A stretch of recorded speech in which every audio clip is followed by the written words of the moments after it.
What's up, Bills Mafia? I'm Fernando Schmude. That's your leading the charge. Talk about the Buffalo Bills, obviously playing against the Detroit Lions tomorrow. Big time matchup. And I have some thoughts about this game, some thoughts that I've been collecting since the last matchup against the Rams, the loss, where the Bills played really well on offense, where we saw Josh Allen doing his thing. But unfortunately, just like in some of our latest playoff games and our latest playoff runs, it didn't end with a win despite all the efforts, despite all the performance that our franchise quarterback put up. Thanks to some poor defense play and some poor decisions by the coaching staff. So with that in mind, I've been collecting some stuff and even put it together in a piece for Buffalo Rumblings that should be coming out soon. So check it out. Also, please hit that like button, subscribe to Rumblings Network channel, subscribe to my own Fernando Schmude channel as well. Support us to continue to create content for Bills Mafia, from Bills Mafia to Bills Mafia, obviously. And also, we are in your favorite podcast places, so you can find us on Spotify, Apple Podcasts, Amazon, Megaphone. So find us there. Rate us, click on play, download, help us keep growing, keep creating. So, Bills Mafia, envisioning this game tomorrow, I've been thinking about what can Sean McDermott and his coaching staff still do to find an extra gear, to find a boost, to find some help for this Bills team, and especially for Josh Allen, because when we watch a game like we saw against the Rams, it's awesome to some extent. It's absolutely incredible to see our franchise quarterback playing at that level. And for people like me, that has been around for longer than the most recent fans, right? And that people like me that went through the drought, I was just able to watch Jim Kelly as a kid, so I couldn't really enjoy Jim Kelly's career as a Bills fan. And then after that, going through all the quarterback problems we had and all the questionable players we had playing at the position, and how we always had to have great rosters or great teams because we never had that superstar quarterback to lead us to the promised land, and then the 17-year drought, and you know the story. So for people like me, if you are just like me, if you went through all this time not having the franchise quarterback playing at that level, to watch Josh Allen playing for the Bills, to have this kind of talent, a talent that we can even question if anybody ever had, because Josh is really one of a kind. Every week we see him writing his name on the history books and breaking marks and creating new marks that won't likely be broken for a long time. So to have this guy as our quarterback, it's awesome. It's incredible. And watching a game like we watched last week against the Rams, it reminds us that with Josh at the helm, we are competitive against anybody. We can beat anybody. And we probably already should have a Super Bowl by now, with his being able to do what he was able to do in at least 2 playoff runs. The one that ended in the 13 seconds against the Chiefs, and last year again. Right, he was playing at Super Bowl level, no doubt. He was playing at a level that could lead us to a Super Bowl win. Unfortunately, he didn't have the help. Unfortunately, the team has let him down. The team hasn't been at his level, right? I'm pretty certain that if the coaching staff were at Josh's level, no doubt we would have a Super Bowl by now. Right, it's unquestionable. In my opinion, it's There is nothing to debate here, right? That's the level Josh has played in those postseason runs. So thinking about that, and if we looked at that game against the Rams, and we can think about it on this half full glass, right? The half empty side is, man, again, Josh is playing at an insane level. He couldn't do any better than that. And again, people will let him down. Again, we won't have enough from the coaching staff. Again, we won't have enough from the defense, right? At least now we have people catching passes, because in the past we didn't have the help from the offense as well, right?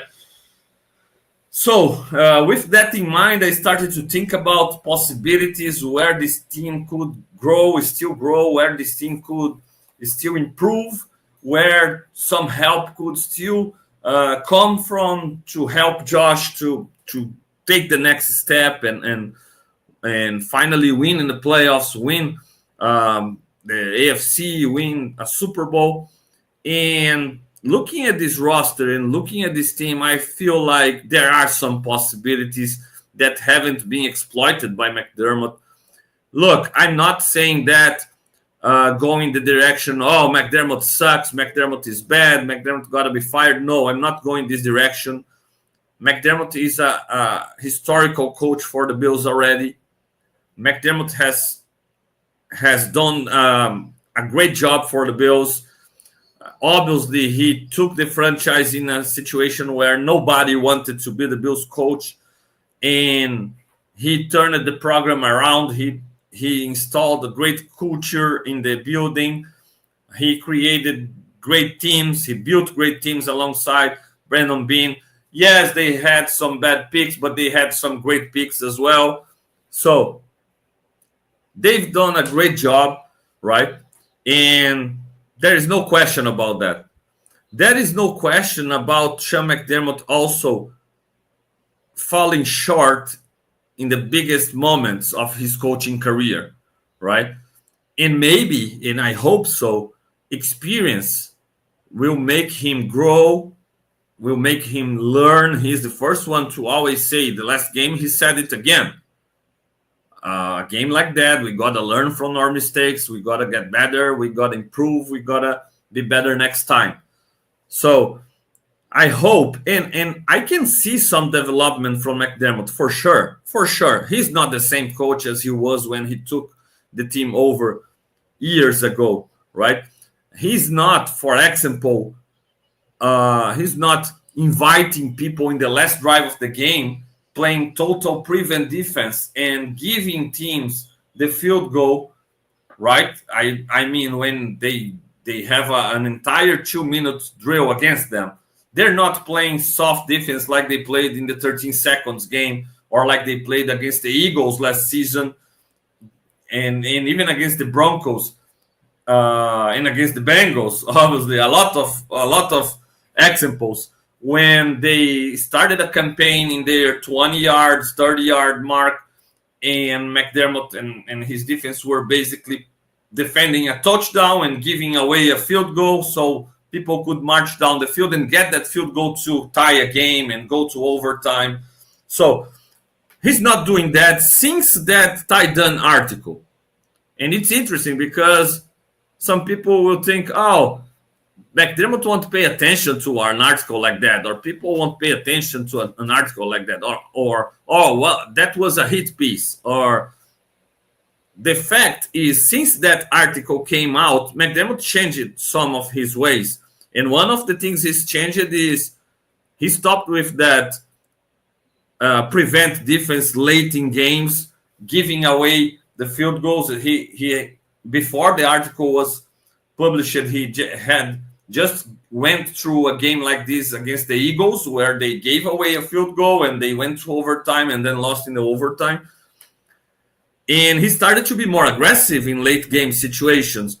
Against the Chiefs, for example, they played last season. I'm talking about last season.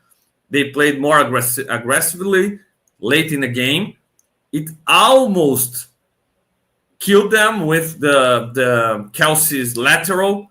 Thankfully, Tony had that pre-snap penalty, but I want to believe that it was a kind of a reward for McDermott to seeing that he was aggressive and he wasn't punished for being aggressive late in the game. Uh, I feel like it was a kind of a reward for him, and he can see it as a reward for being aggressive. And it didn't backfire with a big play by Kelsey late. They could close out the game. So they repeated this approach against the Dolphins in the last week of last season. And with the game on the line, Tua had the ball. The Dolphins had the ball in the last possession. And again, McDermott was aggressive, played their regular defense, and they could close out the game with an interception. So I feel like he learned that playing that prevent defense, that not putting his defensive players, not trusting them, not putting them in position to make a play and close out the game, it wasn't helping. Just not giving away the touchdown, but being fine with a tie, giving away a field goal if the team is starting from 20-yard line, 30-yard line, and you will live with a field goal. You basically will give away a field goal, just like they did in the 13 seconds game. It's crazy talk, and it backfired several places against the Chiefs in the 13 seconds, against the Eagles last season. So they stopped doing that, and it has worked. So I can see McDermott. The point is, I can see his development. He hasn't developed as fast as Josh, obviously. Josh became a superstar quarterback. And McDermott, I feel like he's one of the 10 best coaches of the league, but he's not top 5, right? And it's okay. It's not like everybody can be top 5 coach in the NFL. But when you go to the playoffs and you have your franchise quarterback playing at that insane level that Josh has played, McDermott gotta be that top 10 coach at least in the playoffs. He can't fall short of that. He can't make mistakes that put him even away from the top 10 coaches in the NFL. And that's what has happened in the most important moment. So that's where he gotta improve. That's where he gotta be better in the biggest games, in the biggest situations, when he has to take decisions quickly in big time games. He's gone most of the time. He's gone with the wrong decision, and it has cost the Bills big time. Like last week with the timeout, when he took that timeout, he diminished the Bills' chances by a wide margin, right? And in the same game, when he accepts that penalty on third and 7. A 54-yard field goal. He normally always doesn't accept this kind of penalty. He lets it play. He's always fine with putting the opponent in fourth down situation and getting the ball back, but not this time. And in that situation, even if the Rams hit that field goal, that 54-yarder, it's a 6-point game with 4 minutes to go, and Josh Allen needed to score a touchdown to win the game. So in that situation, too, not just to accept the penalty, because I can understand accepting that penalty and moving them back and out of field goal range, but it's tied with being aggressive on that next third down call, because you can't simply do what they did, accept the penalty, go to another third and long, and then you protect the sticks, because that was the call.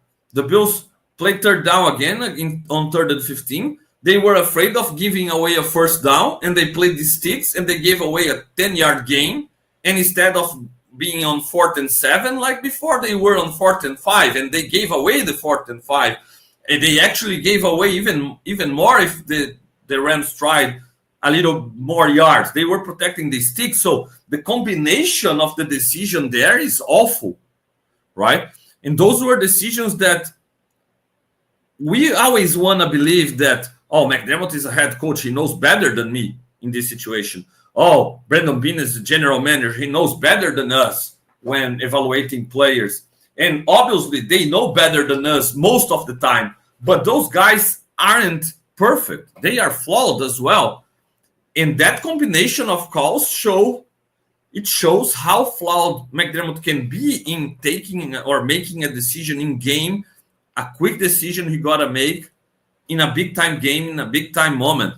And so to accept the penalty and in the very next play protect the sticks and give away the same gain or even more than you already had before, it's crazy bad.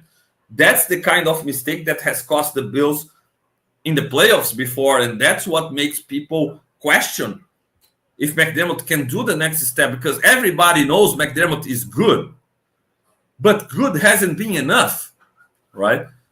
So McDermott can continue to grow, no doubt, but how quick, right? Because the time is flying, man, and Josh is already in his 7th season. So how long will we have prime Josh Allen running around, stiff-arming people, trucking people, throwing bombs?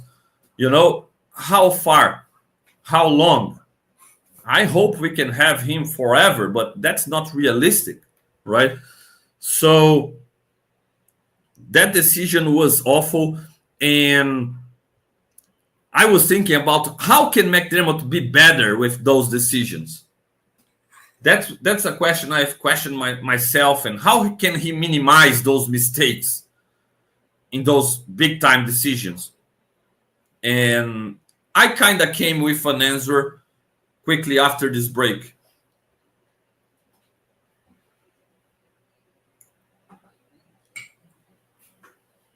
So to minimize those mistakes, those bad decisions in big time moments, if I'm McDermott, to simplify stuff, I'd go like, trust my best asset, trust my best player, give him an opportunity.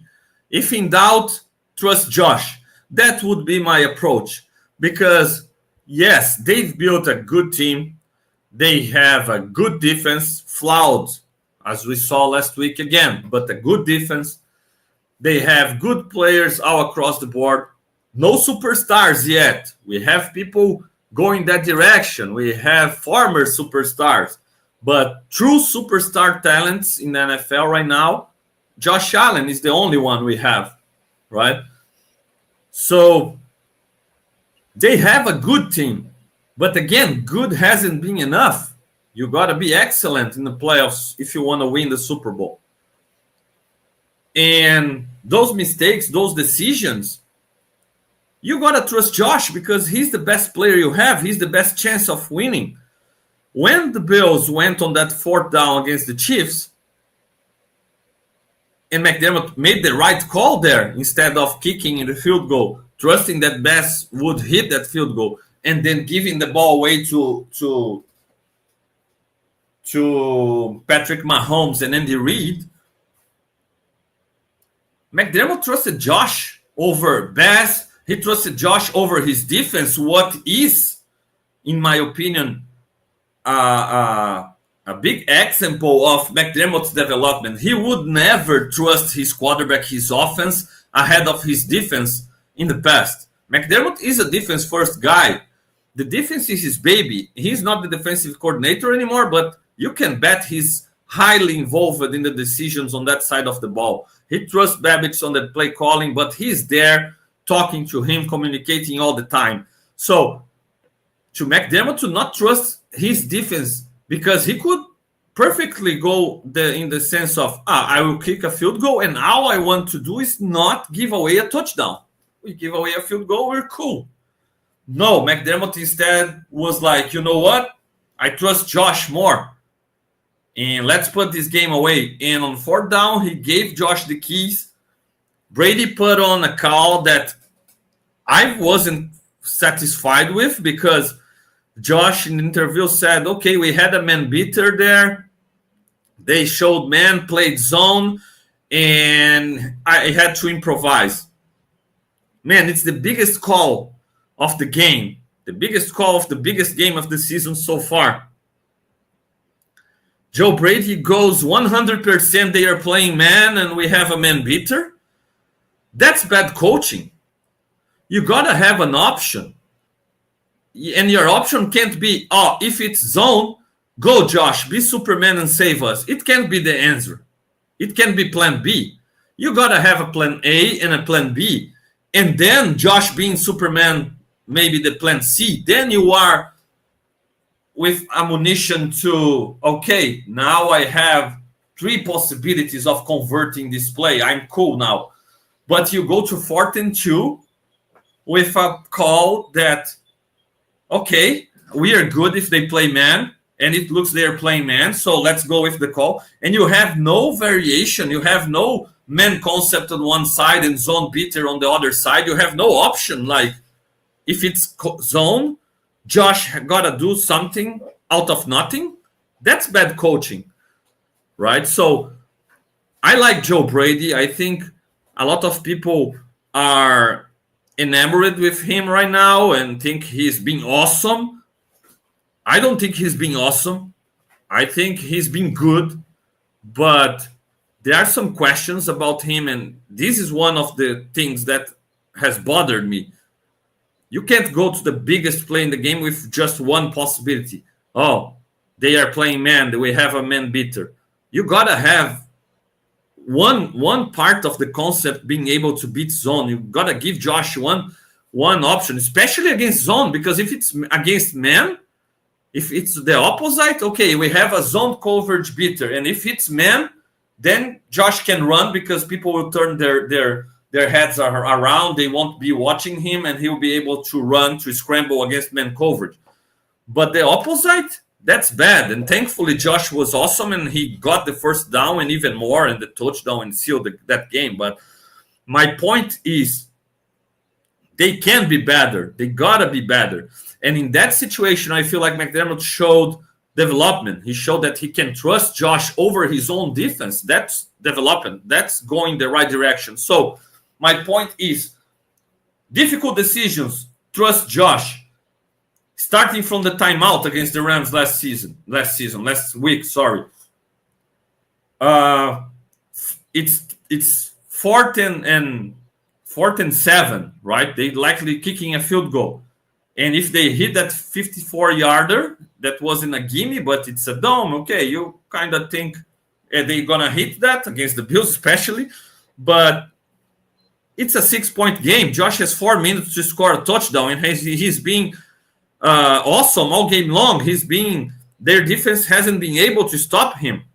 And that's what led McVay to in the next opportunity, 4th and 5, go for it. 4th and 7, there were no guarantees he would go for it, right?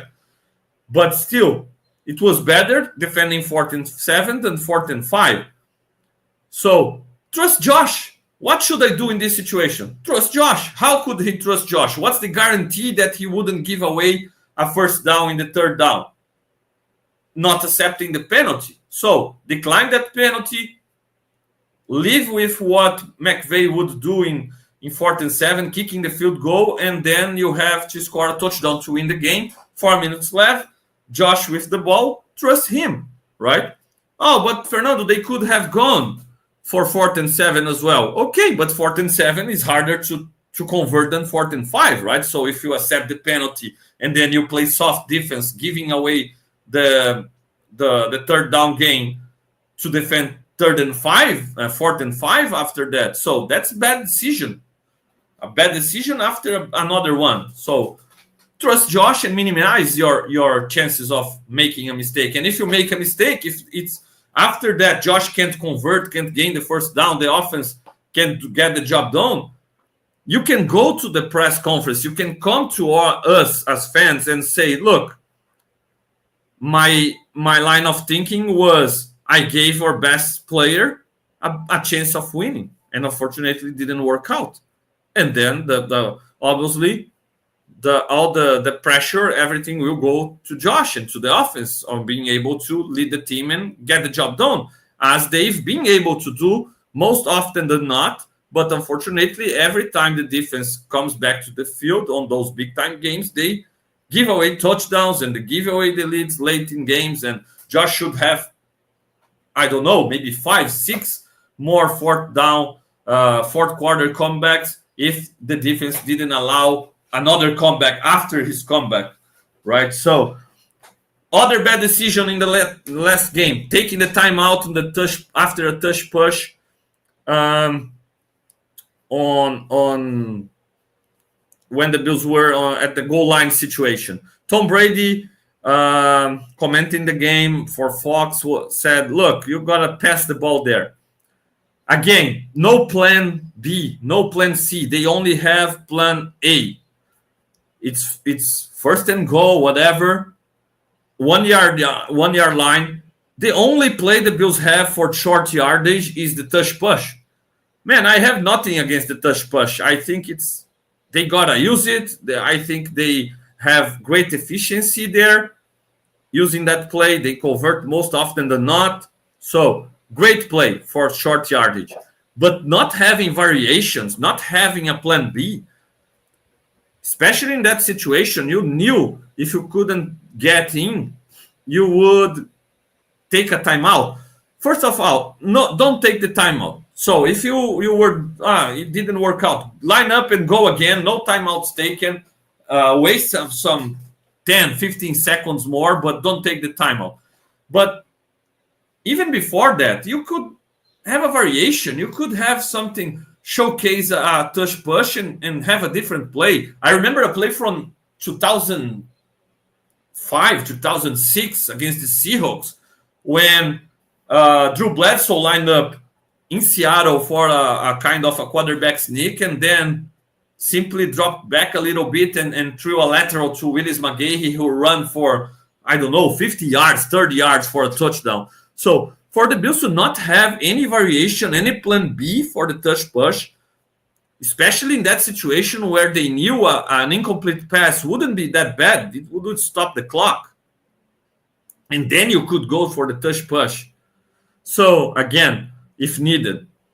But don't waste the timeout, So again, trust Josh. Put him in shotgun. Remember how New England had a couple of years ago, 3 years ago, they were unstoppable on goal line with a shotgun formation. Ken Newton there. The fullback was lining up next to Ken Newton. He made a motion to the offensive line and Ken Newton run behind him. And they used it to score every single time on that play. So you can't have a short yardage play with Josh Allen lining up just like that and then having some variations with a tight end trying to sneak in or your extra offensive lineman that the Bills use at the highest rate in the NFL, faking a block and going for a pass and making a catch for a touchdown. So you're telling me you can't have any variation. All you have is the touch push for short yardage. That's bad coaching. So some of that are the reasons that I've been here forever saying, look, give me Josh over Mahomes any day of the week. And people were, oh, you're crazy, Fernando. I think nowadays I'm not that crazy anymore, right? And I'm extremely confident that as soon as Josh wins the Super Bowl, a lot of people will be agreeing with me about Josh over Mahomes. Some of the difference in Mahomes' side is exactly about that. Don't tell me Andy Reid only has one go-to play at the goal line situation in the red zone. Man, all those jet motions, all those fake motions and coming back, orbit motions, all those shovel passes.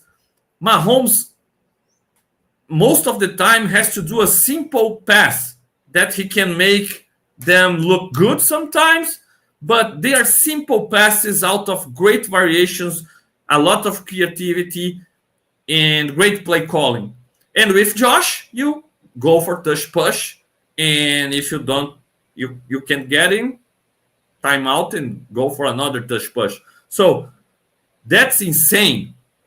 They gotta help Josh more, and being more creative is one of the steps to help him more, right? And other of the steps to avoid the bad decisions for McDermott is to, when in doubt, I will trust 17. How can I put the ball in 17's hands? Not accepting this penalty. I won't accept this penalty. How can I score now and don't waste a timeout? Line up in shotgun and let Josh run or pass the ball. I will do that. But he hasn't done it. he has done it more often than not, but not nearly enough to avoid the mistakes so far, and it's been costly. At least it was costly last week.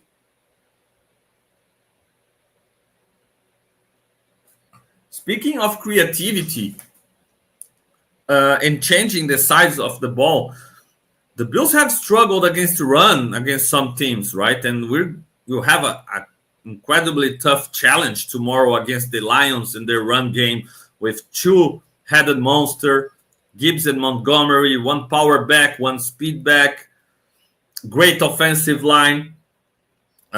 It's not like they only can run, they can throw as well. They have the weapons in the passing game. So, nightmare challenge for the Bills defense coming from a game where they weren't any good. And to deal with the Lions offense and listening to McDermott interviews, he's talked about correcting the mistakes, coming back to basics, toughening up in the lines, in the line of scrimmage. Daquan Jones talked about how it lit a fire under them about having to be more physical at the line of scrimmage.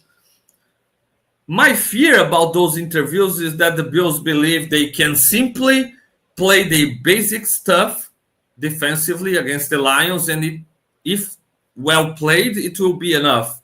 I don't believe so.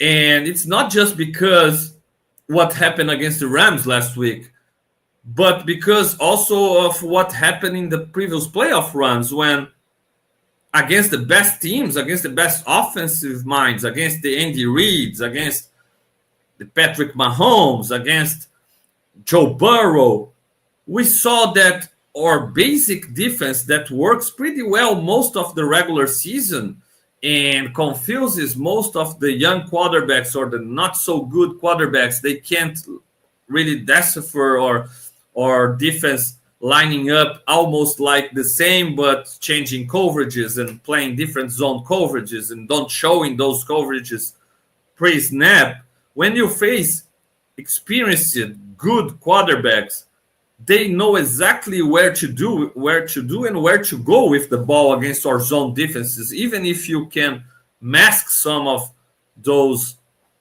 schemes pre-snap, right? Mahomes has shown that alongside Andy Reid. Burrow has shown that. Even Kyler Murray in the first half against us in the week 1 game, he was patient and he could decipher those zone coverages and go with the ball in the right places. And then the Bills had to adjust in the second half and blitz more and change their approach against Kyler.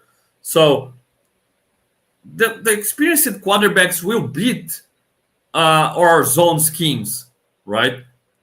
And I don't have Jared Goff at the same level as Stafford. And I feel like the Bills can, and McDermott and Babbage with their zone coverage, they might be able to fool Jared Goff a little bit. But Jared Goff isn't alone. He has a good coach. He has a good offensive coordinator, right? So they will be helping him from drive to drive, to decipher that Bills defense and where to go with the ball. And he will have a run game to help him as well, put him in good conditions. So it all starts for the Bills stopping the run game, putting the Lions on 3rd and long, on clear passing downs where they can try to fool Jared Goff into making mistakes and throwing interceptions, or even send some pressure packages, right? But they gotta be on favorable situation. They gotta be on 3rd and long. They gotta be on 3rd and 7 or more. And to do that, they will be able to control and to stop that run game. And the Bills have refused to play more base 4-3 defense because they are a nickel-based defense and because Taron Johnson is such a great player and we don't want him out of the field. And yes, he plays very well against the run.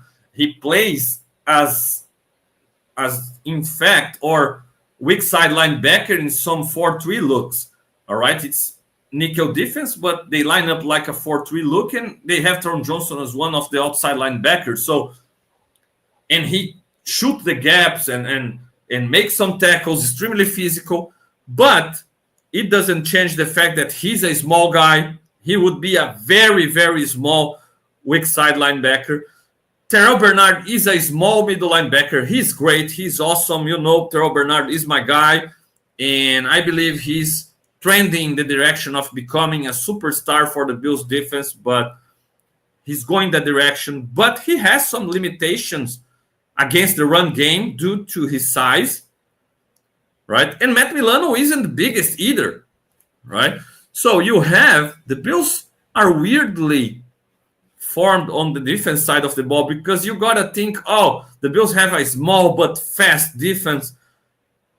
Not really. They have a small but fast front seven, but the defensive backfield is big and slow, right? Benford is great. He's trending in the right direction, but he's in the fastest corner. Douglas is even slower, right? And then the safeties, they aren't really known by their speed, Hamlin and Rapp. Rapp has been awesome, tackling machine, has saved some long touchdowns from happening, but he isn't really a ball hawk. And then Hamlin is poor man's Rapp. So it's weird how the Bills build that defense, but this defensive backfield can tackle well. So that's great help against the run game. So why we struggle so much sometimes against the run games? Because, again, I feel like the Bills, by tendencies, by choice from McDermott, by its schemes, they are kind of fine if you try to run the ball on first down, second down, as long as they can control and force a 3rd and 4, 3rd and 5, and try to get out of the field on 3rd down. The problem has been they've been extremely bad on 3rd down this year. They have been like 26th, 25th, 27th overall in NFL against in 3rd down situations, getting out of the field in those situations. And it has happened mostly because, A, they can't contain the run game well enough, and B, when they do, they haven't been able to generate consistent pressure on opposing quarterbacks without sending blitzes. And when they send the blitzes, they get exposed on the defensive backfield sometimes. And they have tried to play more man coverage on those situations and on those blitzes. And their defensive backs are exposed in man coverage because they aren't really built for man coverage. They are zone coverage defensive backs, big, lengthy, not that fast, that can read well the quarterback eyes, make some plays on the ball, tackle well, but not guys that can really run with the faster wide receivers in the league. So those of the choices, those of some of those choices and some of those decisions and some of what the Bills have at their hands, it's hurt them when trying to do different things, to be creative on the defensive side of the ball. And trying to think outside of the box, I thought about some possibilities. And one possibility is to play more base 4-3 defense on first down and against run looks, match up the personnel against the heavier personnel. The Lions will line up in heavier personnel, try to pound the rock, and we know that they want to establish a new line of scrimmage and impose themselves, be physical, run the ball. That's their game. I don't think the Bills will be able to match that lining up in nickel defense. And finally, with Matt Milano back in the lineup, the Bills finally have 3 linebackers that they can trust and put on the field at the same time. Because Dorian Williams has been doing a great job in Milano's place, especially against the run game. He's been a tackling machine. He can shoot gaps, tackle well. He's physical. So the Bills can line up 3 linebackers and help the defensive line on containing the run game. The downside is you don't want Taron Johnson out of the field, and to line up the 3rd linebacker, you probably have to take him away from the field. And that's where I think, man, why they can't be creative a little bit, just a little bit. Taron Johnson, if he can play nickel corner and cover, if he can play weak side linebacker for us and tackle and be physical, nobody can convince me Taron Johnson can't play in one package for 20% of the snaps, mostly 25%. The Bills wouldn't use more than that at the base 4-3, 30% at the highest. You can tell me Taron Johnson can't be your safety for 30% of the time in those base 4-3 looks. Take away Damar Hamlin from the field. Damar Hamlin has been solid. He's been he's a floor guy. He gives the coaching staff the floor. They know what they can have from Hamlin every single down, and they know he won't mess up, be on the wrong place. He knows the defense. Nothing more than that. He is, in my opinion, the weak link of this defense, and he will be exploited by best offensive minds, as we saw last week in a play that, thankfully, there were fouls both ways and it was nullified. But they run against the Bills cover 2. They run a concept sending a guy deep one-on-one against Hamlin and taking Benford away in an out route. And Hamlin was exposed. He doesn't have the speed to keep up with those wide receivers on those deep passes, one-on-one, and in the entire field or half of the field to cover deep. So nobody can convince me you can't play Taron Johnson at safety on those base 4-3 looks and have Deron Williams, Terrell Bernard, Matt Milano as linebackers, and then Taylor Rapp and Taron Johnson at safety, plus Benford and Douglas at corner. You are extremely strong against the run, since Taron Johnson is a great run defender. You aren't exposed in the passing game because Taron Johnson is better at coverage than Damar Hamlin, for example. You are even less exposed in the back end. And your only mismatch in the passing game will be Deron Williams, who hasn't been great in coverage, but he's athletic enough to run with people and tackle them. So you can have a strong base 4-3 look to match up against heavier personnel groups, line up against those groups that are built to run the ball on the Bills, small nickel defense. You can have a strong base 4-3 look with Taron Johnson at safety. He's with this defense for longer than Hamlin. He's been there with Hyde, Poyer, Trey, everybody. He's been there with McDermott for his entire tenure. He knows the defense inside and out. He can communicate. I have no doubts in my mind. He knows exactly what is asked from the safeties. In several looks where the Bills try to hide coverages, they show cover 2 looks, and the safety drops down to cover middle of the field, and Taron Johnson goes deep to cover the deep half. So he plays safety sometimes post-snap. Even if he lines up pre-snap as a nickel corner, he can do that. So there is no excuse for the Bills to not use more the base 4-3, have Taron Johnson on the field still at safety, and take out one of the safeties, take out Damar Hamlin, your weak link in this defense. So, if I can think about it, I think a lot of people already thought about this possibility. How can the coaches sit down together in their meetings, defensive meetings, and not thinking about this possibility when Taron Johnson is already asked to do so many different stuff? You can't ask him to play a little bit more at safety in those base 4-3 looks and make your defense better and have another look, have another package, have something different to throw at opposing offenses. It's crazy talk to me. It's crazy talk to me that they haven't been able to figure it out yet.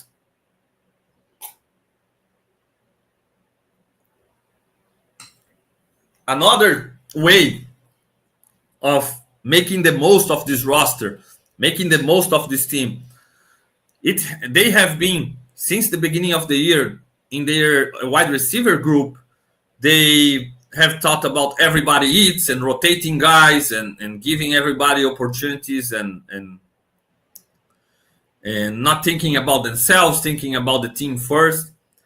And it's been good for the wide receiver group, right? Obviously, Amari Cooper arrived, and it's been better with him. We know the offensive backfield with the running backs normally rotate people, and obviously James Cook has the most of the snaps, but Ty Johnson is the third down running back. Ray Davis gets his snaps as well. In the past, we saw when we didn't have an answer at guard, we saw they rotating people there as well, rotating guards until we found Ryan Bates as the answer. The last option they tried, by the way, for people who are like, oh, the coaches know better. They watch the players every day in practice. There is a reason they aren't putting Ryan Bates. They aren't giving Ryan Bates an opportunity. They tried everybody. They had to lose a lot of people injured before Ryan Bates got his opportunity at guard, and he was the answer. He was the last one to be tried there. So coaches make mistakes as well, even watching every day. And I will tell you more. McDermott said something in the last interview about not overcoaching. Sometimes too much having more information is having too much information. Sometimes you overthink things. And in that Ryan Bates case, I'm pretty certain they overthought about it before trying him and having success with him at guard. Why I'm talking about Ryan Bates? Because they rotate guys at wide receiver, at running back. They already rotated at tight end. They already rotated in offensive line in the past. They rotate defensive line a lot, right? Matt Milano, as a rookie, rotated with Raymond Humber until he became the guy late in the season. He started rotating with Humber. Why not rotate Cole Bishop more with Damar Hamlin? I get that you like Hamlin. I get that he's been there for a long time now. He made the most of his opportunity. He's not playing bad. But there is no question that Cole Bishop offers more, athletically speaking. There is no question Cole Bishop can run with people. He's bigger than Hamlin. He can hit.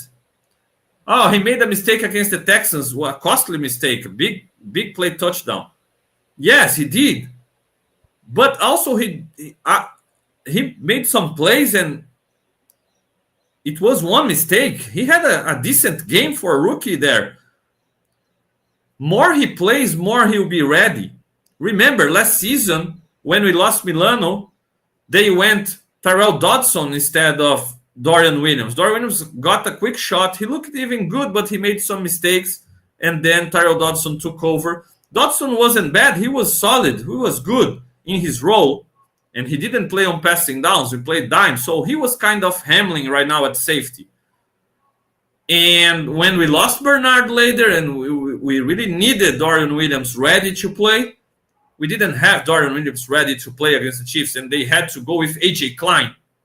So not playing Bishop more now, not rotating him now, are setting the Bills up to having trouble in the playoffs. And thankfully, this week, Taylor Rapp seems injured, and Damar Hamlin as well. Rapp is already out of the game. I don't know if Hamlin will play, but I'd be fine. And I think it can be positive for the Bills if both of them don't play against the Lions, because it's an opportunity for Cole Bishop to showcase his speed, athletic ability, and maybe make a case for more playing time.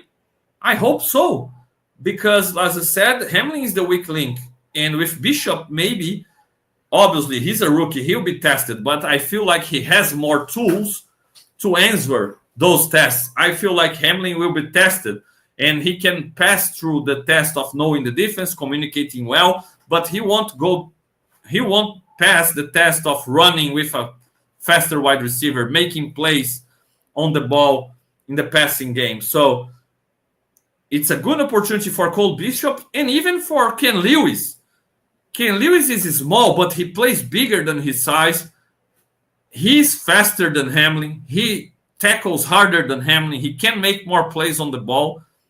I don't think he's a great nickel defender to replace Taron Johnson, despite his his admirable job in the stretch that Aaron was injured. But Ken Lewis played extremely well as a safety, and unfortunately, the play that Justin Jefferson made over him, a bad decision by Lewis, hurt our memories about Ken Lewis playing safety. But he played well, and I feel like if he has an opportunity against the Lions and Bishop has an opportunity against the Lions, there is a possibility, a strong possibility, we can be positively surprised by those two guys playing there, and then you can have ideally Taylor Rapp back in the lineup and choosing between Ken Lewis or Bishop to play over Hamlin in the playoffs, or at least to be a possibility of rotating with him, because I definitely think he will be exposed against the best offensive minds. They will have some shots drawn to expose him in coverage when he lines up in those situations. Another guy who hasn't been used enough, and people say he's a bust. I don't see him as a bust yet. Obviously, he's not what we expected when we picked him on the first round, Kaiir Elam. But I remember his last two games, and they weren't bad. He didn't play bad against the Steelers in the playoffs last year. In fact, he committed a penalty that avoided a touchdown. In the very next play, he made a play on the ball interception in the end zone. So, great play. And he played against the Dolphins and those speedsters, and he wasn't getting beat by those guys. And in fact, he was around the ball and recovered a fumble against the Dolphins. So, Kaiir Elam has played well in his few opportunities. But he's not a nickel corner, and he's not a special teams guy. So, I get it if you have Jamarcus Ingram activated, so he can play special teams. He can be an option inside and out. He gives you more versatility. That's why Elam is inactive. I understand that. Now, I believe Kaiir Elam should play tomorrow. And if he doesn't play, I will tell you, that's overcoaching. That's overthinking. Because his last two opportunities playing as he started, he played well. So I don't care if Jamarcus Ingram puts more effort than Elam in the practice field, if he works harder behind the closed doors, because not every player is equal to each other. And Kaiir Elam is no lazy guy by any ways. He works hard, all right? He might not be as good as Ingram in special teams. He might not be as good as Ingram playing side, and he might not work as hard as Ingram. Maybe Ingram works harder. And you know what? That was the only way Ingram could be where he is right now, because that's a guy from University of Buffalo. That's a guy that wasn't drafted. He had no choice but to work the hardest possible. So it's not easy to work harder than Jamarcus Ingram, for sure, right? It doesn't mean that Elam is lazy. To be able to play well the way he did, not having any rhythm, not having any sequence of games as a starting corner outside, that demands some dedication to be able to be ready to play the way Elam played against the Steelers last playoffs and against the Dolphins in his lone appearance this year as a starter. So Elam has more to offer, right? He has more to offer. And it's on the Bills, it's on the coaches to make the most of what he has to offer. And one thing that never was questioned about Elam is about how he has played man coverage in college and how he might be the best Bills corner playing man coverage right now. At least the one that has the most tools to be effective playing man coverage. So no Bills corner can run the way like Kaiir Elam runs. If you need a corner to run with those Miami receivers, those fast guys, right? If you need a corner to run with Jameson Williams tomorrow, and you need to pick from the Bills roster, I'm picking Kaiir Elam, no doubt. He has the most tools to be able to be physical and play man coverage. The Bills has played more man coverage recently, trying to blitz, generate some pressure, and playing man in the back end. Rasul Douglas isn't a man coverage corner by any means. He's slow. He's big. He can tackle. He's a playmaker, despite the lack of interception this season. But he's not a man coverage guy, and he'll get beat in those situations. So why not rotate Kyrie Elam more and give him some opportunities in those man looks? Oh, Fernando, but if every time they're going to play man, they replace Douglas with Elam, it will show the opposing offense that they're playing man. There are a lot of things that show opposing offense they're playing man. Matt Stafford didn't change the play last game to a screen because he just wanted to change the play. He recognized the blitz, the cover zero blitz man, and then he changed the play. He recognized man and zoned several times before the snap against the Bills. So you can rotate Elam and Douglas. You can give some opportunities to Elam, and it won't guarantee the opposing offense they play in man or zone because Elam can play zone as well a little bit, and it even adds to the chess match because the opposing quarterback and the opposing coordinator will be like, okay, they swapped Douglas and Elam, but are they playing man or not? They want to make us believe they're going to play man, but they will play zone. So you never know. The thing is, having Elam rotating, playing a little bit in Douglas' place, it would help running more man coverage. It would help Elam's development. It would keep him involved in the defense. It would reward him for those games that he came in as a replacement for the starter and played well in difficult situations. It would help the Bills insanely. So why not keep the guy involved, keep the guy motivated, give the guy reasons to believe he can still be the guy for Buffalo, instead of keeping him inactive, not using him, and watching our corners getting torched in man coverage against everybody. Man, even the fourth down play that the Rams converted against us last week, it was a play where we had Christian Benford on Tutu Atwell playing man, and Atwell beat Christian Benford. So I'm not saying Benford is bad. Benford has been great. But Tutu Atwell beat him on a man rep in the biggest play of the game. I'm not saying Kyrie Elam would have done better, but he is the best man corner we have. So give the guy opportunities, rotate him in. And again, I don't like people injured, but I feel like Rasul Douglas being out of the game tomorrow might be good for the Bills again, especially if Kyrie Elam plays and plays well, because again, Kyrie Elam will show that he can be an option. And I really hope, I root hard for McDermott, Babbage, for those guys to figure things out, to think a little bit more outside the box and use the resources that they have, because we are like, oh, the Bills don't have resources. They have some resources that they don't use. So more Bishop, more Elam involved, creating plan B, plan C in those situations, using more base 4-3 defense, having a plan B for Josh on offense, having a plan B for the defense as well when things aren't working. I feel like the Bills and the coaching staff have several possibilities to still do better. They've been great all season long, but still do better with what they already have. You don't need to wait for next offseason, for the next draft, to add a nose tackle or to add more speed on the defensive backfield or a better pass rusher.